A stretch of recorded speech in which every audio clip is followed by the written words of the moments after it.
Tom, thanks for joining us.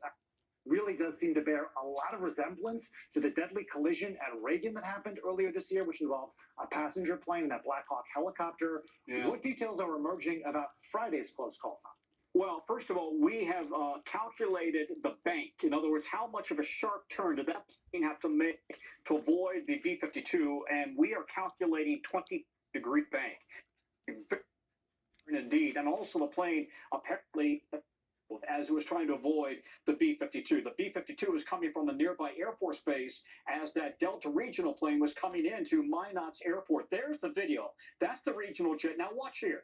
This is going to be the B-52 roaring right over the top of the nearby North Dakota State Fair, which is where it was supposed to be going. It was supposed to do a flyover over the State Fair.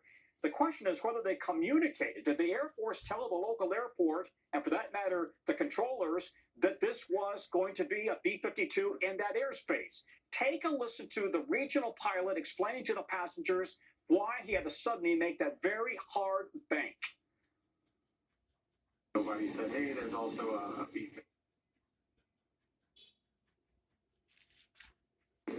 Not normal at all. And thank you for understanding. Not a fun day. Yeah, applause there for the pilot because he did look out his window just in time and banked hard. And Sam, our calculations are this happened just 1,000 feet off the ground as they were coming in for the approach. SkyWest, which is the operator for that plane for Delta, said that the plane had been cleared for landing when suddenly they had to do a quick go around to avoid another plane. Now, the other plane, as you saw, appears to have been that B-52.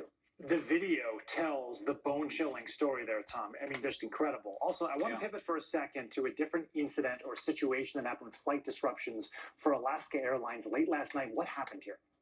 Yeah, this was Alaska that last night at about 8 p.m. Pacific time, 11 Eastern time, had to go into a complete ground stop. All of its planes, more than 200, grounded because they have an IT issue, and they now say it was a hardware failure. It was not a cyber attack, but that hardware failure really caused their systems to go down for several hours, about 3 hours. They were back up and running by about 11 or so Eastern time, 2 in the morning on the West Coast.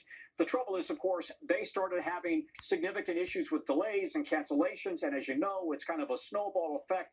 They've spent today catching up. The latest stats today, Alaska has canceled 10% of their flights, about 26% delayed as they rebound from last night's ground stop because of the IT issue, which is now resolved. Yeah, hopefully that number continues to drop there. Tom Costello tracking a whole bunch of things for us today. Thank you, buddy.